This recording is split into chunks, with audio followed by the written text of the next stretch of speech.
wabarakatuh. Shalom, Om Swastiastu, Namo Buddhaya, dan salam kebajikan.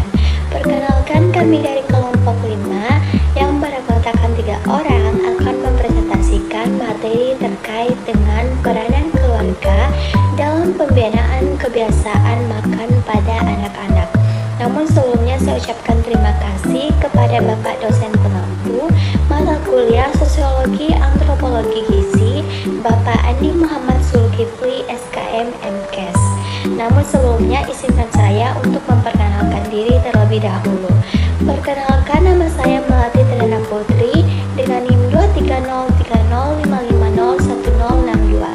Dan teman-teman saya yang pertama ada Melisa dengan NIM 2303055010063, dan yang terakhir ada Nur Hanifah dengan NIM 2303055010065. Baik, pada kali ini kami menjelaskan 6 topik pembahasan.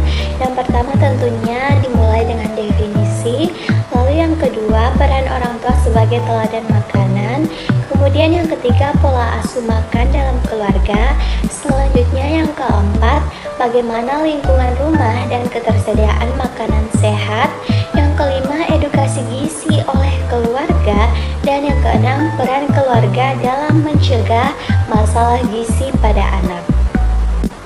Baik teman-teman, kita mulai dari harus mengetahui apa sih itu pola asuh. Jadi pola asuh merupakan bagaimana cara orang tua dalam mengatur dan merespon kebiasaan makan anak-anak mereka sendiri. Kemudian dari gaya pola asuh ini akan mempengaruhi kebiasaan makan anak-anak, kemudian bagaimana mereka memilih makanan, dan tentunya status gizi mereka yang akan sangat berpengaruh dalam jangka yang panjang. Baik, itu saja penjelasan dari saya. Selanjutnya saya serahkan kepada pemateri berikutnya.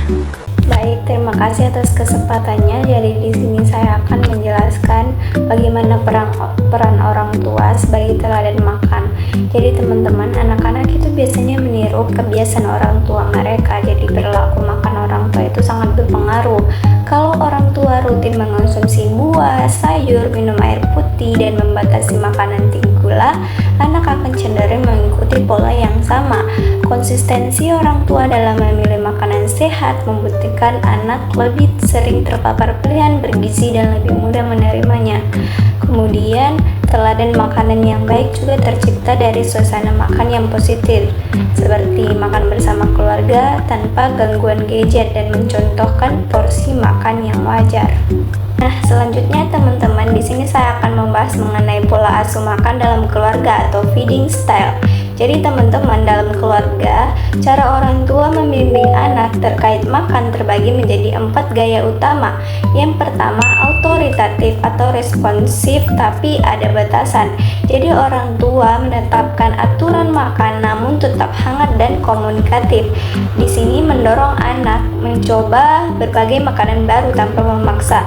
Jadi gaya ini terbukti paling efektif dalam membentuk kebiasaan makan sehat pada anak. Yang kedua, ada authoritarian, yang dimana gaya ini adalah ketat tapi ada sedikit kehangatan, dimana ini menekankan banyak aturan dan tuntutan dengan komunikasi yang minim. Jadi anak biasanya akan merasa tertekan, berisiko menolak makanan atau mengembangkan pola makan emosional. Yang ketiga, ada permisif, bebas tapi ada juga kehangatannya, dimana orang tua bersifat hangat tetapi hampir tidak memberi batasan. Jadi di sini anak akan memiliki kebebasan penuh dalam memilih makanan, sering mengarah pada konsumsi berlebihan makanan yang kurang sehat. Kemudian ada neglectful, yang dimana ini tidak responsif, terus tanpa batasan juga. Dan di sini minim perhatian dan tidak ada struktur dalam pola makan. Jadi pada gaya ini anak berisiko akan mengalami ketidakteraturan makan dan status gizi yang kurang optimal. Sekian dari saya serahkan ke pemateri selanjutnya. Selanjutnya pada slide ini kita akan membahas bagaimana lingkungan rumah ini berperan besar dalam membentuk kebiasaan makan anak. Nah, anak-anak cenderung memilih apa yang mereka lihat dan apa yang tersedia di rumah. Oleh karena itu, ketika makanan sehat seperti buah, sayur, atau cemilan bergizi mudah dijangkau, maka kemungkinan anak memilih makanan tersebut akan jauh lebih tinggi. Namun sebaliknya, bila stok makanan tidak sehat seperti cemilan tinggi gula atau makanan cepat saji mudah ditemukan, nah anak pun akan lebih sering mengonsumsinya. Selain itu, menempatkan makanan sehat di tempat yang terlihat, misalnya buah di meja makan, dapat membantu anak ini lebih tertarik untuk mencobanya. Kita juga perlu membiasakan makan bersama keluarga, karena momen ini bukan hanya tentang makan, tetapi juga tentang membangun suasana positif.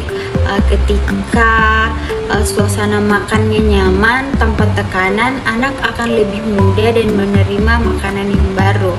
Dan yang paling penting, orang tua juga menjadi contoh. Ketika anak melihat orang tuanya ini makanan-makanan sehat, mereka cenderung mengikuti pola yang sama. Selanjutnya, pada slide ini menjelaskan cara keluarga memberikan edukasi kepada anak. Nah, yang pertama, anak perlu dikenalkan dengan makanan sehat sejak dini. Menjelaskan juga manfaat makanan dengan cara yang sederhana biar mereka mudah paham. Terus, melibatkan anak dalam kegiatan memasak juga bagus, karena biasanya anak ini jadi lebih semangat mencoba makanan yang ia buat sendiri.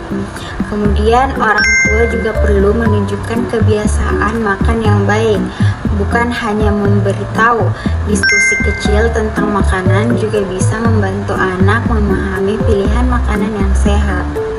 Terakhir, gunakan media edukatif seperti buku, video, atau permainan supaya pembelajaran gizi ini jauh lebih baik dan menarik bagi anak.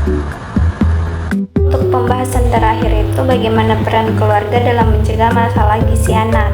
Yang pertama, menyediakan makanan bergizi seimbang. Jadi keluarga menentukan jenis makanan yang akan dikonsumsi anak dengan menyediakan menu yang bervariasi dan bergizi seperti sayur, buah, dan protein, sehingga anak terbiasa makan sehat dan risiko gizi kurang atau obesitas berkurang.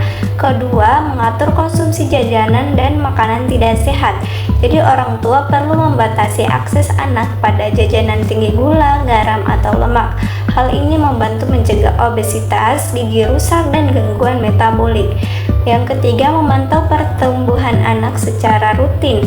Dengan menimbang berat badan dan mengukur tinggi anak secara rutin, itu membantu mendeteksi stunting, kekurangan berat badan, atau kelebihan berat badan lebih cepat, sehingga bisa segera ditangani. Yang keempat, membentuk kebiasaan makan teratur dan sehat. Jadi keluarga membiasakan sarapan, makan di jam yang tetap, dan mengurangi makan sambil main gadget. Ini membantu anak memiliki pola makan positif dan mencegah picky eating. Kemudian menjadi contoh makan sehat.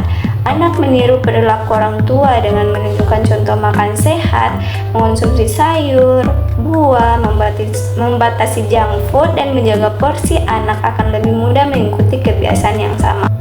Jadi itu saja dari saya. Selanjutnya saya serahkan ke moderator. Jadi dari semua materi yang telah dipaparkan, adapun kesimpulan dalam presentasi kami kali ini yaitu keluarga memiliki peran yang sangat penting dalam membentuk kebiasaan makan pada anak-anak melalui keteladanan orang tua, pola asuh makan yang tepat, lingkungan rumah yang mendukung, serta edukasi gizi yang diberikan sejak dini.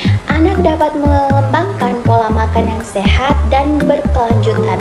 Ketersediaan makanan bergizi yang ada di rumah, suasana makan yang positif, dan komunikasi yang baik antara orang tua dan anak turut membantu mencegah masalah gizi. Kemudian dengan peran keluarga yang kuat dan konsisten, anak berpotensi tumbuh dengan perilaku makan yang sehat dan status gizi yang tentunya optimal. Baik, hanya itu presentasi dari kelompok kami. Untuk kelebihan dan kekurangannya saya memohon maaf. Saya berharap apa yang kami sampaikan pada kali ini dapat memberikan dampak positif kepada teman-teman sekalian yang telah menonton. Terima kasih atas perhatiannya. Saya Melati Tirana Putri selaku moderator pamit undur diri. Wassalamualaikum warahmatullahi wabarakatuh.